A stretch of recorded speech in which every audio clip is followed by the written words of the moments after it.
There are a few things I want to put across here. Now, first of all, on public participation. Today, as we speak, there's been a ruling on the housing levy and even housing projects that were done by William Ruto before.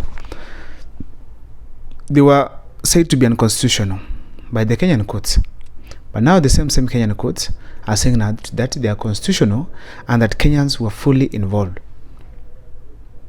Yes, Kenyans were fully involved. That one, if it was a ground for maybe rejection of the housing levy, I think that was not, or even the housing program, that was not okay because Kenyans were involved. However, at what level were these people involved? Kenyans were involved on the issue to do with the Finance Bill 2023. But on the housing levy itself, Kenyans really did not like it. Okay, let's assume that the Finance Bill 2023 involved everything else and Kenyans took participation. They participated in it fully. Let me ask this question. Where were the views of the Kenyan people taken? Because 95% of Kenyans rejected the Finance Bill 2023. 95%. But our MPs decided to pass it. Rigathi Gachagua was saying, pass it without a comma. It was passed. 95% of Kenyans rejected the Finance Bill 2023. Where did Rigathi Gachagua support? He supported the government to implement it publicly. He said it. So therefore, we want to speak about this thing. Where were Kenyans involved? We were involved in participating.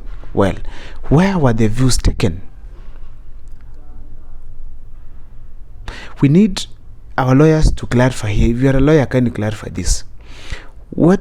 At what level is the Kenyan voice or the Kenyan common mwananchi voice listened to? Because we say it at the various participation grounds, but we don't see the reflection of these things that we say in any part of the government after the public participation is done. We can sign papers, give our views, but kufika pale mbele, our views are not taken serious. Where do our views go? That is the question we are raising here. Then why do our courts keep on contradicting themselves? Does it mean the ones who say that it was unconstitutional did not read the constitution well? Did not observe everything well? What were the grounds of this rejection before? We are saying that the government has captured the Kenyan judiciary. And Mother Koome, the moment she went to State House to have a meeting with President William Ruto, that's when it was done. We cannot have a scenario where unconstitutional things are made constitutional by the courts. We have the judiciary, we have the executive and the parliament or legislature. These arms of government should be independent. They should be independent from the idea that if we have the judiciary doing its thing, it interprets what the executive and the legislature have done, so that to ensure that the common mwananchi benefits from every legislation, every policy that is being implemented by the executive. But if the judiciary goes to bed with the executive, as a country, we have lost it. Therefore, my message goes to Mother Koome. The judiciary is what we have as a country. Whenever everything goes wrong, we go to the disciplinarian, that is the judiciary, to ensure things are in order, they are straightened. But now, if we have a contradicting judgments coming out of the judiciary, I think personally it is very wrong. When there was a problem with the judiciary, and of course the judiciary and the government,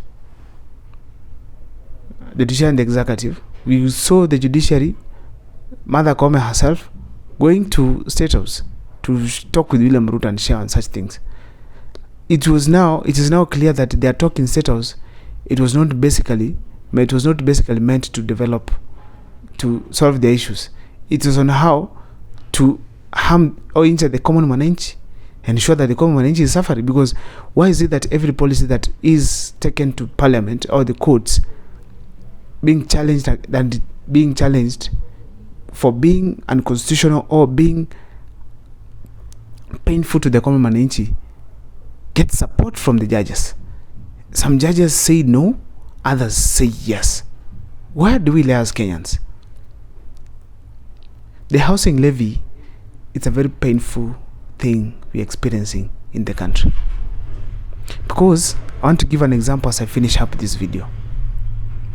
A teacher takes a loan of about 3 million or 2 million, buys a piece of land of what, 500 or 600,000, uses the rest of the money to build a house. So that house could not be complete by now, but the teacher is still paying back the loan. Paying back. Certain amount is cut during the slashed from his pay slip at the end of the month to pay the loan, to service the loan. Now the government comes and says, no, the house you've been building is useless. We are going to build other houses in Nairobi and other parts of the country, so we need to take more money from you. You go ahead to deduct more money from a teacher who has been paying a huge loan for a house that he constructed to go and build another house somewhere else for other people. Assuming that is not enough, this teacher painfully pays the money. The employer as well is meant to pay the money. People lose employment because employers want to reduce the amount of money they are paying for their workers in terms of housing levy. Once these houses are constructed, they are again sold to Kenyans at a huge amount of about 1.7 million for just a bedsitter, a kitchen that is open, that can be seen, a sitting room and a bed in the same room, at 1.7 million shillings. That amount of money can be able to build a house back in the villages and even furnish it well at that cost. But the government prefers to do things in such a kind of a way. This is what we are discouraging. We want a scenario where, when judiciary is coming on board, you consider the status of the Kenyan employees.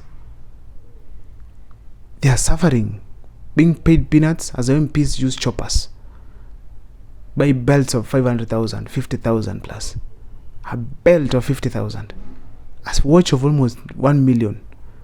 While we Kenyans are paying, why don't you get that 1 million and ask him where he got the money so that we can all know? But the government has given room for corruption to take place, Kenyans to pay back for the corruption. It is very wrong. Then judiciary, when they're given some room to at least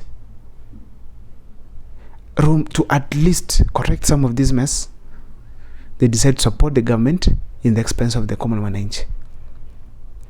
Just the same case that was seen today, when learned judges sitting in a bench, giving a very contradicting judgment that is going to inflict more pain to the common mananchi, and peacefully, calmly smiling, they have made a good judgment. The government smiles as the common mananchi suffers. That is not the Kenya we want.